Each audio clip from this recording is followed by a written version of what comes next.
우리 목장 생활 가이드 5번째 시간으로 우리가 진행을 하려고 합니다. 오늘 읽을 말씀은 여러분이 잘 아시는 것처럼 로마서 구원받은 성도들의 삶이 어떠해야 되느냐 하는 실천적인 면에서 12장에 기록되어 있는데, 거기 성경에 보면은 제목이 그리스도인의 생활 그렇게 되어 있습니다. 그리스도인들은, 구원받은 성도들은 어떻게 살아야 되느냐? 그럴 때 이렇게 살아야 된다. 그런데 여기에 나와 있는 이 말씀이 제가 볼 때는 목장에서 가장 잘 실천할 수 있는 그런 내용입니다. 또 목장이 이렇게 운영돼야 된다 이거죠. 목장 안에도 박해하는 자가 있을 수가 있어요. 모두가 다 협력자가 아니에요. 믿음이 연약한 자가 있고, 심지어는 안 믿는 사람도 있을 수가 있고, 또 여러 가지 삶의 또 시험을 받아서 또 곤경 속에 있는 사람들도 있습니다. 그런 사람들이 자기의 감정을 막 드러내고 그렇게 할 때 때때로 다른 사람에게 상처를 주기도 하고, 그래서 목자로서 그걸 품기가 참 벅찰 수가 있습니다. 그러나 우리는 어떻게 해야 되느냐? 그를 축복해야 된다. 저주하지 말아라. 축복하라. 특별히 즐거워하는 사람이 있습니까? 함께 즐거워해라. 또 우는 자가 있는가? 함께 울어줘라. 이게 공동체죠. 목장은 엄청나게 목자 목녀가 대단한 이 사람들의 삶을 변화시키겠다고 엄청나게 하는 것보다도 그들과 함께 울어주고 함께 즐거워해 주는 거, 함께 하는 것이 중요합니다. 아파할 때 함께 아파해 주는 거, 즐거워할 때 함께 즐거워해 주는 거. 그까짓 게 뭐가 어렵냐 그러지만, 그래도 그게 마음이 없으면 쉽지 않습니다. 일단은 공감하는 마음이 있어야 돼요. 내 마음속에 주님께서 이 긍휼의 마음을 부어주지 않으면 남이 울고 있는데도 불구하고 나는 아무런 느낌이 없을 수가 있고, 남이 막 즐거워하는데 함께 즐거워하기보다 괜한 시기심이 나서, 질투심이 나서, 그래서 축복해주기 어려운 때도 있습니다. 나도 잘 되고 있는데 남이 잘 될 때 축복하기가 좋아요. 나는 곤경에 처해 있어요. 그런데 상대방이 잘 됐어요. 정말 함께 즐거워해 줄 수 있는가? 내가 기분이 좋을 때는 함께 해줄 수가 있는데, 내가 마음이 무너져 있는데 저 사람이 즐거워한다고 같이 즐거워해 줄 수 있는가? 그 쉬운 일이 아닙니다. 주님께서 우리에게 그 마음을 부어주셔야 그 사람이 즐거워할 때 내 상황과 상관없이 함께 즐거워해 줄 수 있고, 그를 축복해 줄 수가 있고, 또 우는 자가 있을 때 그 사람과 함께 정말 공감하는 마음으로 함께 울어주는 거, 이건 그냥 저절로 되는 것이 아닙니다. 주님이 그런 마음을 부어주셔야 돼요. 목장 식구들이 다 마찬가지입니다. 하나의 공동체, 영적인 가족이라고 하는 거, 하늘 가족이라고 하는 거, 그런 개념을 가지고 같이 울어주고 같이 웃어주고, 그럴 수 있을 때 이 사람들이 나하고 가족이구나, 정말 영적인 가족이구나, 그런 거를 공감하게 되고, 그래야 마음을 열고 그 공동체 안에 들어와서 자기의 속 얘기를 털어놓을 수 있고, 그러면서 진정한 공동체가 이루어질 수가 있는 거죠.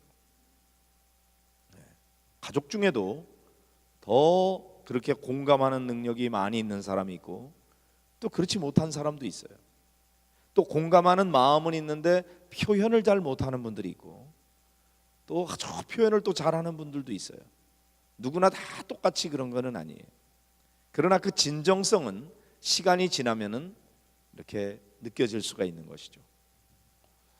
저는 개인적으로 저희 작은아버님이 돌아가셨어요. 그래가지고 저기 보바스 병원에 계시다가 이제 돌아가셔서 건대병원에, 제 사촌 저희 작은아버지인데 그 작은아버지의 둘째 아들이 이제 건국대학교 교수예요.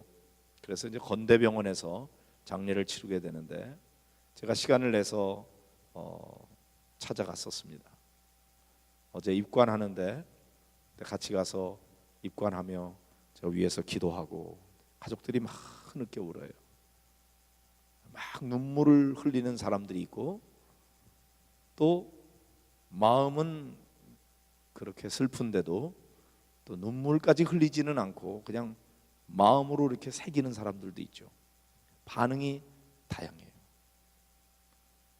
그런데 제가 사랑을 많이 받았거든요. 시골에서 올라와서 작은 집에서 제가 1년 동안 신학교 1학년 때 다녔어요. 그때는 그냥 당연하게 그런 줄 알았어요. 근데 나중에 제가 결혼 생활을 하고 가족을 함께 살아보니까 내가 굉장히 부담 주는 일을 했었구나 그런 생각이 들어요. 왜냐하면 우리 작은 집이 아들만 셋이거든. 제 바로 밑에 1살 밑에 동생이 있고 그 다음에 그 밑에 2살, 그 밑에 3살 밑에 동생들이 있었어요. 아들만 셋이 있는 집에 시골에서 조카라고 올라와가지고 방 한 칸을 턱 차지하고 제가 거기에서 있으면서 그 집에 음식을 먹고 제 빨래를 내놓으면은 빨래를 해주시고 우리 작은 어머니가. 그런데 뭐 그럴 수도 있지 그러지만 그때 우리 작은 어머니가 암 투병을 하고 있었거든요. 잘 몰랐어요 저는. 나중에 알았지. 암 투병하는 환자가 아들 셋인데다가 거기다 조카까지 와가지고 남자들만 득실거리는 집안에 여자 혼자예요. 당신이 살림 다 해야 되고 빨래 다 해야 되고. 제가 얼마나 잔인한 일을 했는지 나중에 보니까 내가 너무 뭘 몰랐더라고요. 1년 동안 제가 그 집에 있었습니다. 그러다가 도저히 안 되겠어서 그래서 제가 이제 2학년 때는 기숙사로 들어가서 그렇게 지냈는데 그 작은 어머니가 제가 신학교 3학년 때 돌아가셨죠. 그리고서는 이제 나중에 다시 작은 아버지가 재혼을 하셔서 제가 결혼하고 제가 83년도 3월 1일 날 결혼을 했는데 우리 작은 아버지는 83년도 3월 23일 날 결혼하셨어요. 그래서 30년 이상을 또 사셨는데 그 작은 어머니가 한 3, 4년 전에 돌아가셨어요. 그리고 작은 집에 저보다 바로 밑에 1살 밑에 동생이 작년에 투병하다가 암 투병하다가 작년에 세상을 떠났습니다. 그리고 오늘 우리 작은 아버지가 돌아가셨어요. 그러니까 제 바로 밑에 그 동생의 재수 씨는 한 3, 4년 전에 시어머니 돌아가시고 작년에 남편 세상 떠나고 올해는 시아버지가 세상 떠나고 참 그런 속에서 딸 둘을 길러야 되는 나이는 이제 지금 53이니까 작년이면 52에 혼자가 된 거죠. 제가 그 작은 아버지 정말 고생 많이 하면서 열심히 시골에서 올라와서 살면서 자수성가 하느라고 얼마나 무겁게 그렇게 살았는데 그래서 때때로 명절 때마다 찾아가서 인사도 드리고 선물도 갖다 드리고 그렇게 했는데 몇 년 전에 이쪽에 신봉동으로 이사를 오셔가지고 그래서 쭉 다녔어요. 근데 올해 딱 설 때 이런저런 사정으로 제가 설 지나고 못 갔는데 딱 못 갔는데 근데 이제 올해 그렇게 돌아가셨어요. 서울대병원에 입원하고 계셔서 찾아갔었고 제 마음속에 유난히 이렇게 마음에 이렇게 담고 있는 아버지 돌아가시고 저는 아버지 돌아가시고 20년 지났는데 우리 작은 아버지가 목소리라든지 얼굴이라든지 아버지를 많이 닮았어요.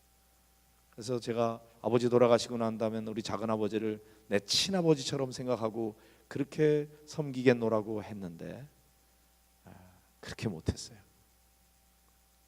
제가 이제 약간의 좀 다른 얘기인 것 같지만 가족이라고 하는 거 그게 서로 사랑을 나누어주고 어떤 때는 부담스러운 일까지 분담하면서, 그러면서 가족의 정을 더 많이 느끼게 되잖아요. 근데 영적인 가족도 마찬가지예요. 우리가 피를 나눈 가족은 아니지만 예수 그리스도의 피를 함께 나눈 영적인 가족이죠. 하늘 가족입니다. 기쁨도 슬픔도 함께 나눠가는 가운데 더 친밀한 그런 관계를 맺어가는 거예요. 그래서 제가 지난 8월 2일 날 처음으로 우리 지역의 가정교회 지역 모임에 나갔었어요.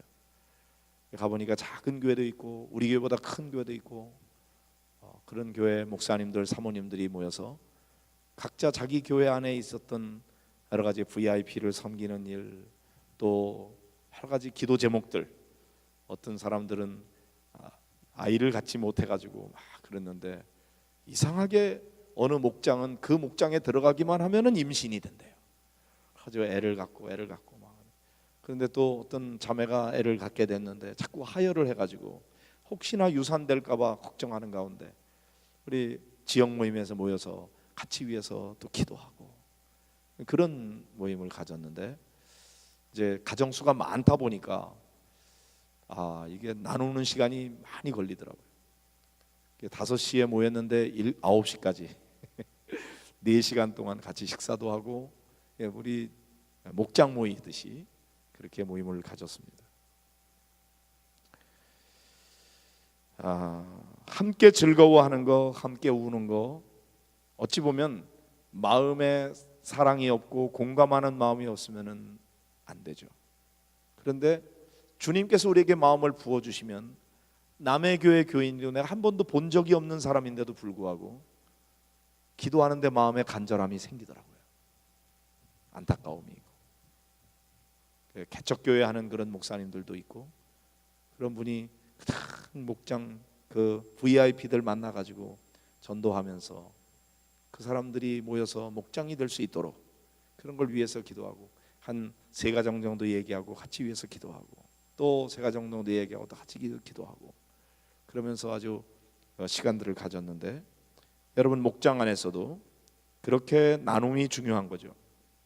그래서 오늘 이제 목장 그 가이드북에 보면은 28번, 어느 정도 커져야 분가할 수 있나요? 목원수가 너무 많은 경우는 어떻게 해야 되나요? 분가에 대한 내용인데, 왜 분가를 하라고 하느냐 하면은, 실제로 해보면은 너무 인원이 많아지면은 나눔이 풍성할 수가 없어요. 그리고 한 사람이 또 얘기를 많이 하면은 그 전체 시간이 너무나 많이 걸리기 때문에 스스로 어느 정도 되면은 분가해야 된다, 이렇게만 아주 원칙만 가지고 강제적으로 분가를 하라고 할 수는 없습니다. 경우에 따라서 인원이 더 많아도 시간이 많이 걸리고 그래도 상관없다고 그러는 목장이 있을 수가 있고, 인원이 많다 보니까 풍성한 나눔이 안 돼, 그러니까 우리가 분가를 해야 되겠다, 그럴 수가 있습니다. 보통은 한 3-4가정 정도가 풍성한 나눔을 갖는데 좋죠. 저도 제자훈련하고 또 삶공부 같은 거 이렇게 해보니까, 제자훈련할 때 제일 제 능력 안에서 제일 풍성한 나눔과 성장이 일어나는 거는 한 6명 정도 하니까 좋더라고요. 나눔을 충분히 가질 수 있어. 그런 면에서 목장도 3-4가정 정도가 좋지 않겠냐 하는 건데, 이건 평균적인 수치일 뿐이지 그 목자의 역량이나 목장 형편에 따라서는 달라질 수 있다. 근데 이제 점점 많아지면은 사실은 나눔이 풍성하게 가질 수가 없어요. 그러면은 그 목장 자체적으로 우리가 분가를 해야 되지 않겠냐 준비를 하고, 그 다음에는 예비 목자를 잘 세워서 그 목자가 목자로서의 역할을 할 수 있도록 훈련을 잘 시켜야 돼요. 삶공부도 하고, 또 때로 목자가 이렇게 예비 목자에게 역할들을 맡겨서 훈련을 하게 하고, 그래서 점점 노하우가 쌓이고 난 다음에 이제 분가를 하게 될 때 제일 잘 모이고 아주 모범적인 그런 사람들을 새로 목자하는 예비 목자 목녀에게 그런 분들을 맡기고, 기존의 목자 목녀는 그 중에서 열심히 좀 부족하고 또 지금 아직 연약한 그런 사람들을 데리고 분가를 하게 되는 겁니다. 그래서 새로 하는 예비 목자가 충분히 목자의 일을 잘 할 수 있도록 여건을 마련해주고 그 목장이 잘 되게끔 하는 건데, 이 분가가 굉장히 어려운 일입니다. 잘 되게 하려고 분가했는데 분가하고 난 다음에 둘 다 잘 돼야 되는데 둘 다 잘 못 되면은 분가를 너무 빨리 한 거예요. 충분히 준비되지 않은 상태에서 하면은 그럴 수가 있어요. 특별히 목자 목녀를 훈련을 잘 시켜서 분가할 필요가 있어요. 그러니까 목자 목녀는 계속 목장 사역을 해가면서 예비 목자 목녀를 잘 길러낼 필요가 있습니다. 그 사람이 어느 정도 그 일을 감당할 수 있다고 준비되었을 때 그때 분가를 해야 되고, 그 다음에 분가된 그 목자가 그 역할을 잘 하도록 도와줄 필요가 있는 거죠. 자, 그 다음에 가정교회와 관련해서 알고 싶은 것들 더 알고 싶으면요, 제가 최근에 또 잘 읽고 아주 도움이 많이 됐는데, 우리 최영기 목사님이 쓰신 가장 오래된 새교회라고 하는 그런 도란노 출판사에서 나온 책이 있습니다. 가정교회가 가장 오래된 교회인데 가장 새로운 교회다, 그런 의미로 가정교회에 대한 얘기를 아주 체험적인 얘기까지 잘 기록이 되어 있습니다. 아주 좋은 책이에요. 그런 책을 좀 참고하시면 좋겠고, 그 다음에 구역조직을 가정교회로 바꾸라. 왜 가정교회를 하게 됐는지, 구역조직과 가정교회에 전환되는 이유가 뭔지를 그냥 자꾸 질문만 하지 말고 이런 책의 내용을 보면은 아, 이래서 그랬구나, 그리고 이해할 수가 있게 됩니다. 그 다음에 이제 가정교회도 있고 여러 가지 소그룹에 대한 거는 셀, 순, 다락방, 속회, 구역, 또 G12, D12 여러 가지 소그룹에 대한 얘기들을 많이 하고 있습니다. 근데 그 중에서 가정교회와 셀교회는 상당히 많이 비슷해요. 그런데 셀교회와 가정교회의 차이가 있습니다. 우선은 공통점은 영혼 구원하는 데 관심을 갖는다는 거예요. 그냥 우리끼리만의 친교 모임이 아니고 믿지 않는 영혼들을 구원하는 것이 교회에 세우신 목적이기 때문에, 그래서 영혼 구원하는 일을 사는데, 셀교회는 셀이 세포잖아요. 세포 분열에 관심이 있어요. 그러니까 분가하는 게 중요한 목표예요. 그러니까 어떻게든지 분가하라고 막 그렇게 강조를 합니다. 근데 가정교회는 분가하라고 막 강조하지 않아요. 자연히 부흥하고 성장해서 분가하게 되면은 분가하는 거죠. 그런데 그럼 셀교회와 가정교회는 어떻게 다르냐? 그 질문을 했을 때 최영기 목사님이 그렇게 대답을 하시더라고요. 자녀를 낳기 위해서 결혼을 하는 거냐? 결혼을 해서 행복하게 살다 보니까 자녀가 생기는 거냐? 그거하고 비슷하다. 셀교회는 자녀를 낳기 위해서 결혼하는 것처럼 어떻게든지 막 분가하려고 하는 목적이 강해요. 더 초점이 거기에 더 많이 있어요. 그런데 가정교회는 건강한 행복한 가정에 관심이 있어요. 행복한 가정을 이루는 거, 그런 가정교회 목장이 성경적 교회로 성령 충만하고 은혜 충만하고, 그래서 그분들이 서로 행복하게 지내다 보니까 그 안에서 치유도 일어나고 회복도 일어나고 놀라운 영적 성장도 일어나고 제자 양육도 이루어지고, 그렇게 하다 보니까 자연히 VIP에 대한 관심을 가지고 그들을 위해서 섬기고 그러다가 부흥이 돼서, 그래서 나중에 분가하게 되는, 이게 자연스러움이라는 거죠. 그런 면에서 가정교회는 더 영혼 구원하는 일에 관심 가지라고 하는 건 강조하지만 결과에 대해서 막 닥달을 하거나 또한 분가하지 못했다고 막 뭐라고 그러진 않아요. 그런데 강조하는 것은 영혼 구원에 초점을 맞춰라. 그래서 최소한도 목장 안에 VIP가 있느냐, VIP가 없으면 VIP가 있게 해달라고 기도해라. 그걸 위해서 기도도 안 하면서 VIP 없다고만 그러면 안 된다는 거죠. VIP를 달라고 기도하고, VIP는 사실 자기를 중심으로 해서 모든 각자 목장 식구들이 다 사람 있으면 자기 중심에 그 일가 친척이든지 친구들이든지 주변에 있는 사람들을 쭉 이렇게 살펴보면은 관계 맺는 사람들 중에서 믿지 않는 사람들을 먼저 택하는 게 중요하고, 그 다음에는 주변에 믿지 않는 사람 가운데 우리의 돌봄이 필요로 하는 사람을 VIP로 삼을 수가 있다. 그래서 각 목장마다 저는 이제 한두 명 세우라고 그렇게 했었는데, 가정교회 지난번에 최영기 목사님 말씀하시는 거니까 목장마다 5명의 VIP를 세워라. 그리고 그를 쫙 섬기다가 그래서 그 중에서 한두 명이라도 전도가 되게끔 해야지. 그런 면에서 영혼 구원을 위해서 VIP를 세우는 일이 중요하고, 그들을 위해서 잘 섬기는 게 우선은 기도로 섬기고, 그 다음에 시간을 내고 물질을 들여서 그래서 그들을 섬기면서 영혼 구원하는 일을 하는 데 관심이 있는 거죠. 이런 내용을 제가 설명하는 것만 아니라 책을 통해서 여러분들이 도움을 받으면 좋겠고, 가정교회 사역원 홈페이지가 거기 있어요. housechurchministries.org. 거기로 들어가시면은 가정교회에 대한 여러 가지 내용들을 많이 여러분들이 참고하실 수가 있겠습니다. 가정교회 조직과 운영입니다. 목장과 같은 소그룹에서 왕왕 아무도 꾸준히 일을 맡으려고 하지 않아서 목자와 일부 목원에게 일이 집중되는 경우가 있는데, 그렇게 하면 안 되고, 목자 목녀가 할 수 있다고 혼자만 다 하는 게 아니라 모든 목원들이 다 1인 1사역을 감당하도록 그렇게 역할을 맡겨라.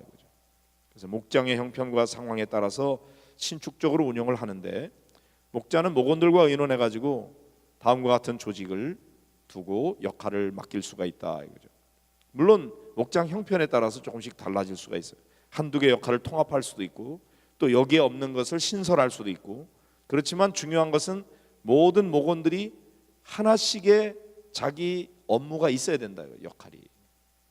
그래서 목자는 가정교회 모임을 주관하면서 목원들을 돌보고 섬기는 거죠.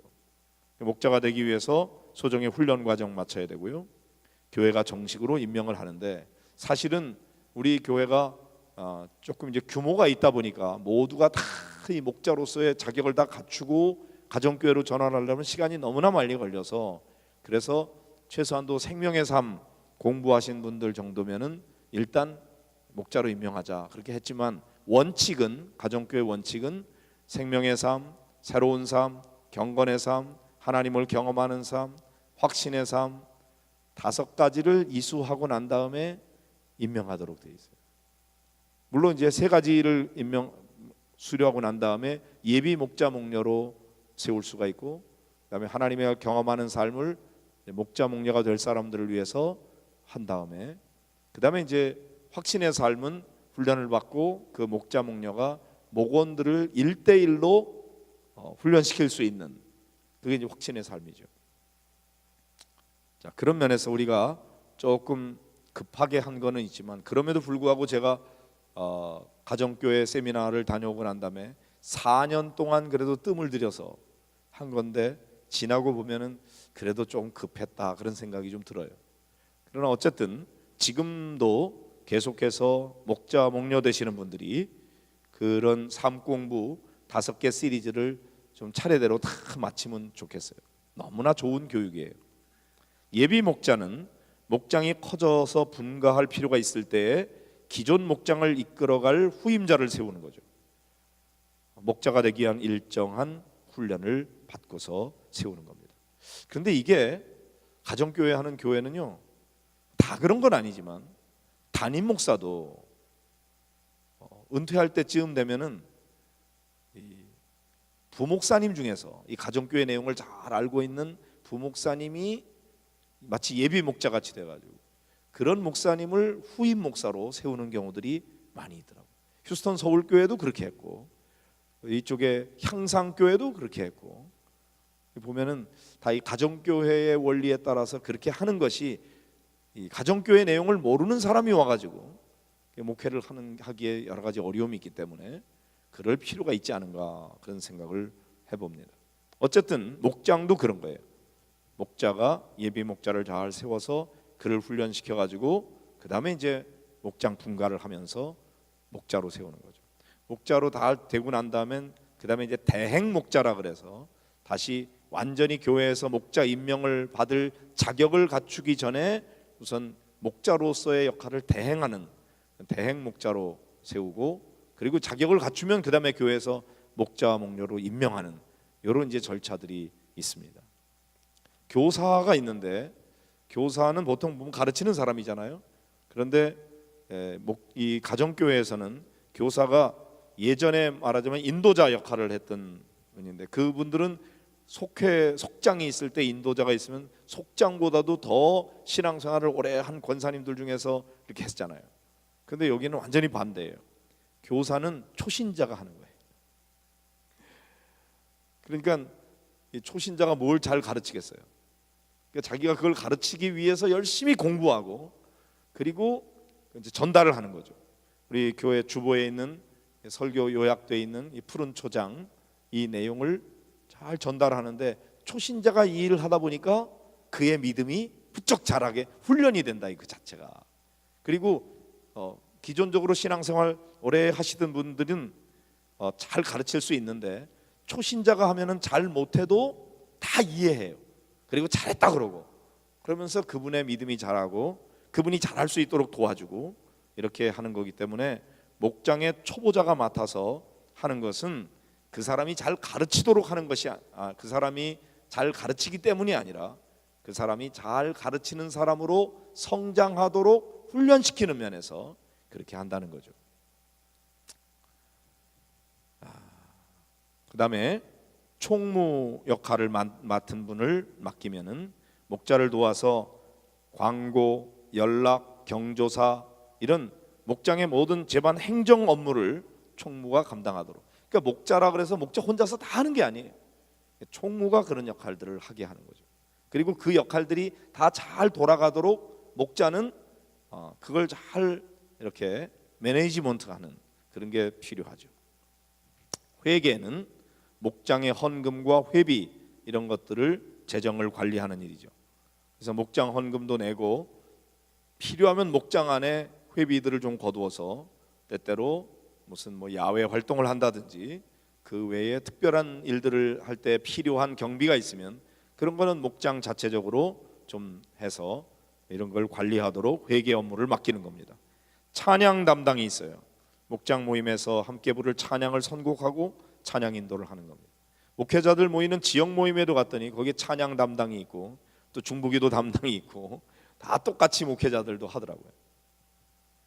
그 다음에 선교는 선교 헌금을 우리 교회는 지금 교회에다 내면 교회에서 하도록 돼 있는데 이게 이제 어려워하다 보니까 교회에서 대행을 하기는 하는데 사실 목장에서 직접 해야 더 열정이 일어나는 것은 사실인 것 같아요.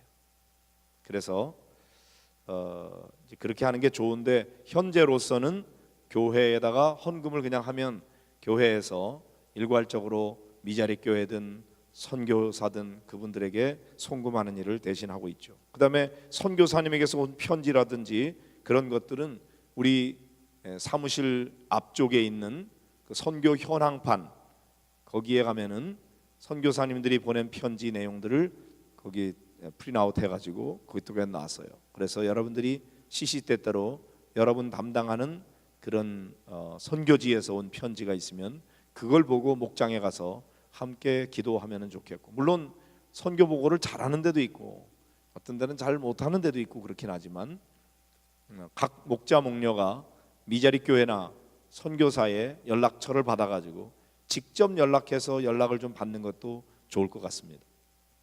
그 다음에 봉사 담당하는 분은 이런 어려운 이웃들, 환자 방문, 교회 봉사 사역 등에 참여할 때 그 일을 주관해서 하는 그런 사람입니다.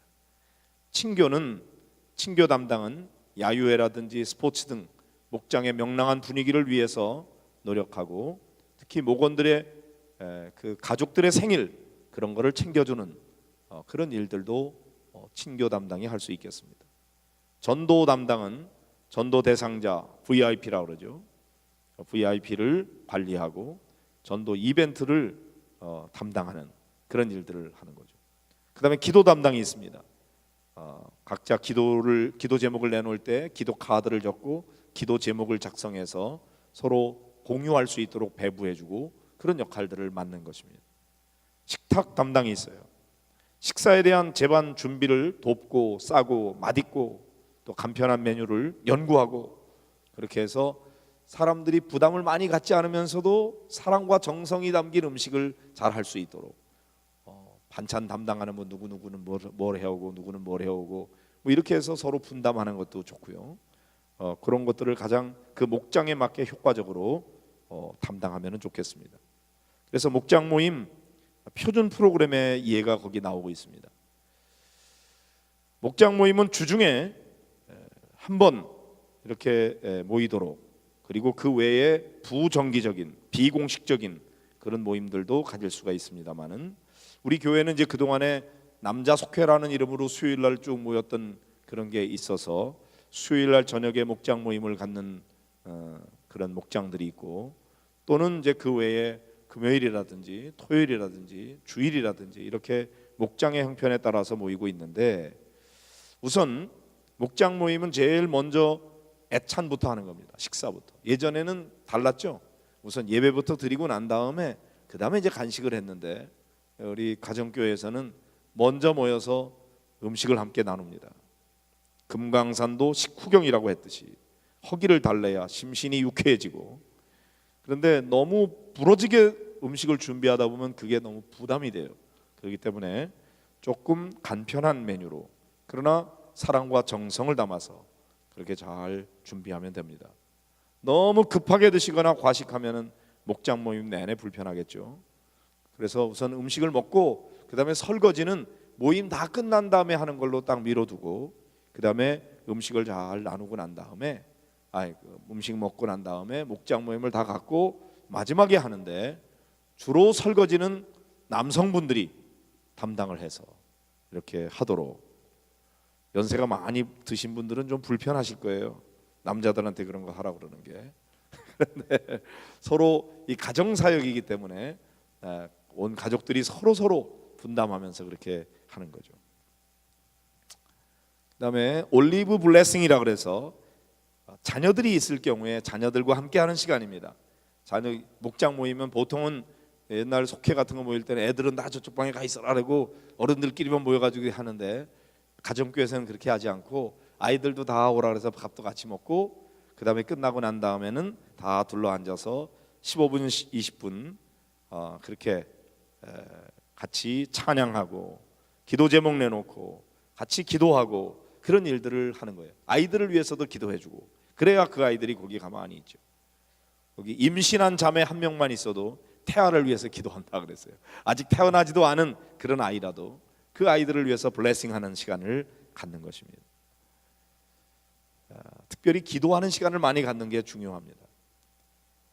그리고 찬양 담당자가 찬양집 또 찬송가에 있는 곡들을 미리 준비해서 그걸 은혜롭게, 때로는 악기들을 보니까 우리 교회 어느 목장은 악기를 다루는 사람들이 많이 있어가지고 그 목장 식구들이 그냥 서로 막 악기 가지고 하면서 이렇게 은혜로운 그런 찬양을 하는데, 시간 가는 줄 모르고 찬양을 많이 하는 그런 데들도 있어요. 그런데 악기 다루는 사람이 없으면 어떻게 해요? 없으면 없는 대로 해야지. 그래도 더 신나게 할 수 있어야죠. 그래서 그분들끼리 찬양을 잘 하도록 하되, 아파트에서 모이는 경우가 이제 많이 있을 텐데, 이게 층간 소음 때문에 문제가 돼서 사람들에게 비난을 받고 공격을 받으면 안 되니까, 그런 면에서는 아주 지혜롭게 그렇게 좀 할 필요가 있어요. 우리 나름대로 모인다고 그냥 막 큰 소리로 찬양하고 막 통성으로 기도하고 그러는데, 다른 사람들에게 비난을 받으면 전도가 되겠어요? 영혼 구원하는 데 관심이 있는 건데. 그러니까 크게 남에게 방해주지 않으면서도 오히려 그 소리가 들려진다고 할 때 그 사람들에게 뭔가 향기로운 그런 찬양으로, 오히려 이게 도대체 어디서 이렇게 천사의 노래가 들리냐 이렇게 궁금해할 만큼 그렇게 은혜롭게 불러야 돼요. 제가 베트남에 가서 선교할 때 보니까 호텔에 들어가서 여관 같은 데죠. 그런 데 가서 찬양을 하는데, 거기는 마음껏 그렇게 할 수가 없기 때문에 아주 조그만하게 막 허밍하듯이 그렇게 찬양하는데도 아주 은혜로운 찬양이 되더라고요. 못하게 하니까 그게 더 간절하게 되더라고요. 그러니까 그 경우에 따라서 지혜롭게 할 필요가 있다 이겁니다. 남성과 여성이 각각 한 절씩 부르면서 서로 돌아가면서 하든지 뭐 다양한 방법으로 아이들 또 나름대로 이렇게 하게 하고, 그래서 어른들과 아이들이 같이 부를 수 있는 그런 찬양을 찬양 담당이 복사를 해가지고 와서 할 수도 있고 찬양집 가지고도 할 수도 있고, 그리고 난 다음에 이제 말씀 나누는 시간부터는 아이들은 아이들대로 별도로 가서 어린이 목장을 운영하도록 그렇게 하는 게 좋겠어요. 말씀 나눔은 우리 교사의 인도를 따라서 한 20분 정도 안에 또는 그보다 좀 짧게, 사실 성경의 실력을 뽐내는 시간이 아니거든요.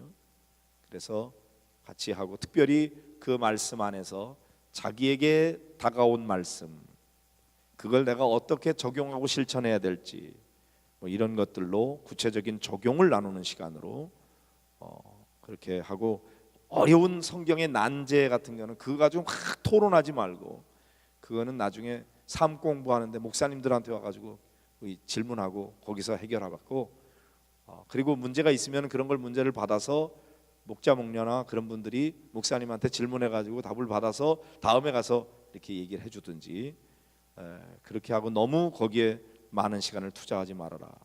그 다음에 이제 교회 광고, 목장 광고하는 시간이 있어요. 보면은 주일날 교회에서 강조한 이 주보에 있는 여러 가지 내용들 전달하는 일들이 필요하고, 목장 자체적으로 또 서로 나눠야 될 그런 광고들이 있을 수가 있겠죠. 그걸 나누고 난 다음에 그 다음에 삶을 나누는 건데, 이게 이제 목장 모임의 하이라이트라고 할 수 있습니다. 그동안에 살아가면서 어려웠던 일, 감사한 일, 또 승리한 일, 기도가 요청되는 일, 아니면 기도하고 응답받은 일, 그런 것들을 조금 더 소박하게 상세하게 얘기할 필요가 있어요. 그런데 그렇지 않고 그냥 두루뭉실하게 그냥 크게 하면은 매일 할 얘기가 없어요.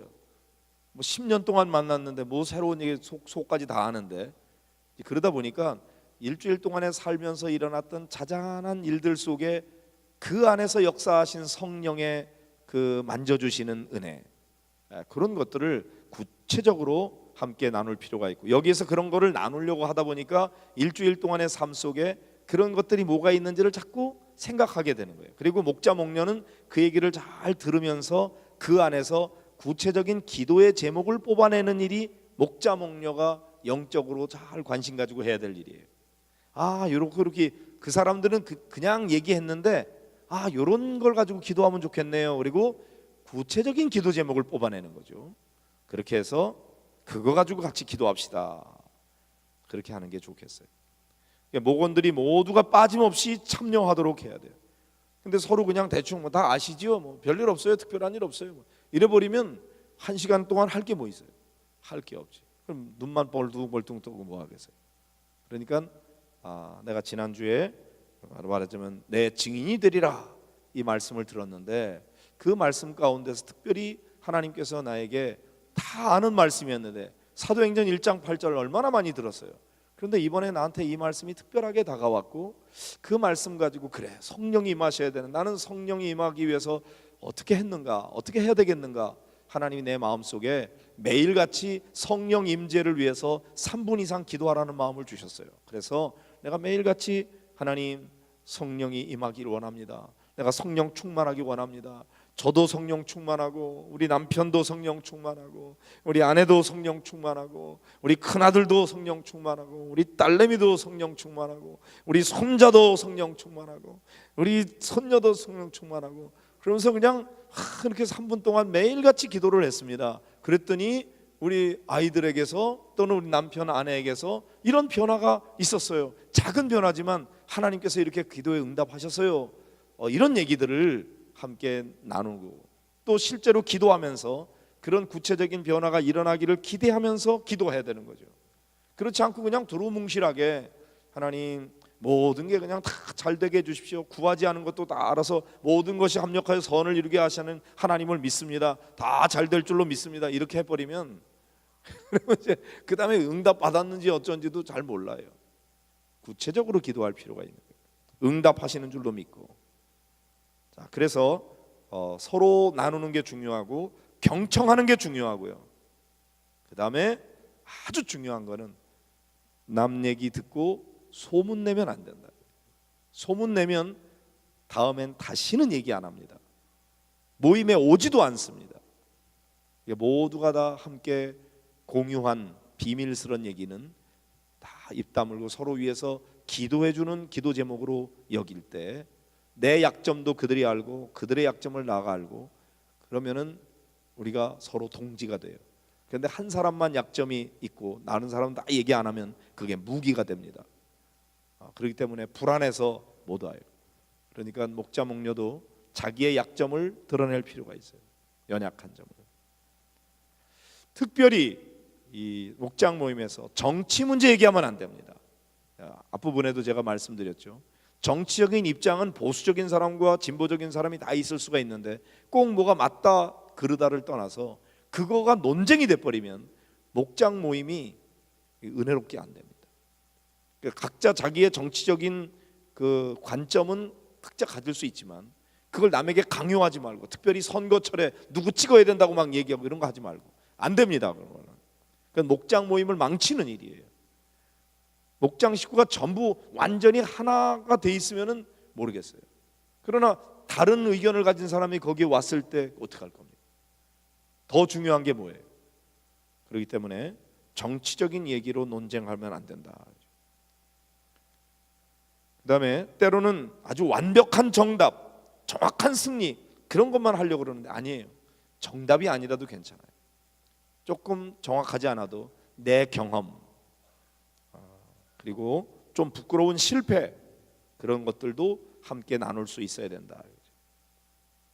그래서 우리가 같이 그 사람을 잘 공감하고 경청하면서 그를 위로해주고 격려해주고 그럴 때에 이 모임이 탄탄해진다. 그 다음에 이제 중보기도가 중요한데요. 이 중보기도 시간을 너무 짧게 하고 마는 경우가 있어요. 기도 시간을 조금 더 많이 가질 필요가 있겠습니다. 중보기도 시간, 기도 제목을 놓고 너무 많은 기도 제목이 있으면 나눠서 하세요. 한 서너 가지 가정들 놓고 그 가정을 위해서 이렇게 기도합시다. 그리고 다 같이 기도하고 그 다음에 또 요 기도 제목이 있는데 요거 가지고 다 같이 기도하고 그러면서 구체적으로 합심해서 기도하고 또 짧게 그런 화살기도 그런 것도 할 수가 있겠고 때로는 짝을 지어서 둘씩 짝을 지어서 서로를 위해서 기도하기도 하고 조용히 묵상하면서 주님 앞에 올려드리는 기도도 좋겠고요. 그렇게 해서 그 기도가 어떻게 응답되는지를 봐야 됩니다. 목장 헌금은 찬양을 부르면서 잘 드리고 선교사나 미자립교회 그런 일들을 위해서 쓰여지게 되겠습니다. 선교와 전도 도전인데요.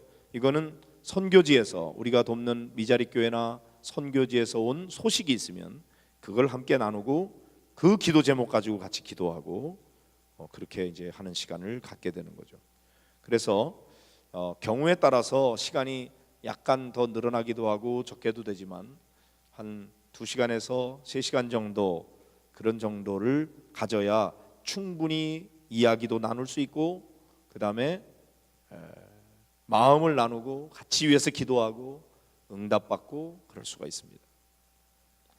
자, 목자 서약서는 내용을 보시고 참고하시면 되겠습니다. 목자가 되려고 하면은 이런 일들에 내가 헌신해야 된다 하는 것을 각오하고 하라는 얘기죠. 특별히 나흘 이상 일주일에 나흘 이상 20분 이상 기도한다. 나흘 이상 성경을 석 장 이상씩 읽는다. 일주일에 2번 이상 목원들의 이름을 불러가면서 기도한다. 1, 2, 3 기도 운동 하루에 한 사람을 위해서 23초 이상 기도하는 거 구체적인 기도죠. 또 11조를 자기 교회에 내고 청지기로서의 본을 보이고 1년에 1명 이상 세례를 받을 수 있도록 지속적으로 기도하고 노력한다. 그렇게 안 해도 결과 가지고 뭐라 그러진 않지만 목표가 1년에 한 명 이상 세례 받을 수 있도록 한다 이거죠. 그래서 이제 목자가 목원들을 영적으로 성장하도록 하기 위해서 책임을 지고 목 가족들을 신방하고 그들을 돌보고 또 교회 예배 잘 참석했는지 잘 체크하고 그들이 신앙생활 할 수 있도록 돕는 그런 일들을 이제 목자가 하는데, 내가 이런 일에 헌신하겠습니다 하는 서약서죠. 이 내용을 보고 아, 내가 목자가 되려면은 이렇게 이런 걸 해야 되는구나. 또 이미 목자로서 하는 분들은 아, 내가 이렇게 해야 되는 거구나. 그렇게 알고 그 역할들을 감당하면 좋겠습니다. 자, 이렇게 해서 목장생활 가이드북 제가 안내하는 일을 5번에 걸쳐서 마쳤는데요. 여러분들이 이 내용을 그냥 한 번 보면은 다 머릿속에 입력되는 건 아닐 거예요. 때때로 내용을 잘 보고 요거를 새로운 분들에게도 오면은 잘 읽어볼 수 있도록 하고 목장 안에서 자꾸 리마인드 할 필요가 있겠습니다. 그래서 건강한 소그룹을 만들어 가되 꼭 결과만 가지고 막 책망하고 이러지는 말아요. 그렇게 안 돼도 괜찮아요. 중요한 거는 목표와 그 다음에 그걸 이루어가기 위해서 얼마만큼 열정을 가지고 거기에 동참하느냐는 과정이 중요한 거예요. 분가 안 해도 괜찮아요.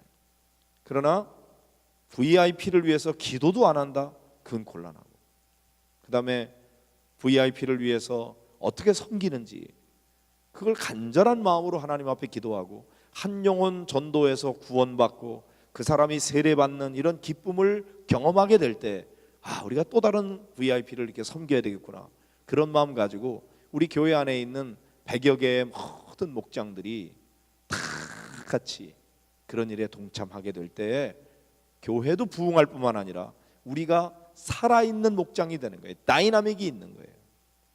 이게 분당 샘물교회는 보니까 목장이 224개가 있다고 그러더라고요. 목장마다 5명씩 VIP를 적어내고 그 중에서 3명을 인도해오는 153 운동을 한다고 그래요. 제가 이번에 샘물교회에서 만났거든요. 153 운동이 뭐냐 그랬더니 한 목장이 5명의 VIP를 섬겨서 3명을 데리고 오는 거예요. 그거 목표더라고요. 224개의 목장이면 5명씩만 해도 1000명이 넘죠. 그러나 그건 목표예요.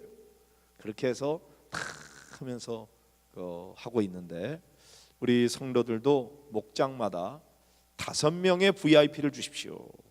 기도부터 시작하세요. 5명의 VIP를 달라고 간절한 마음으로 함께 기도하고 그러다가 5명을 1명, 2명 이렇게 VIP를 세워가는 거죠.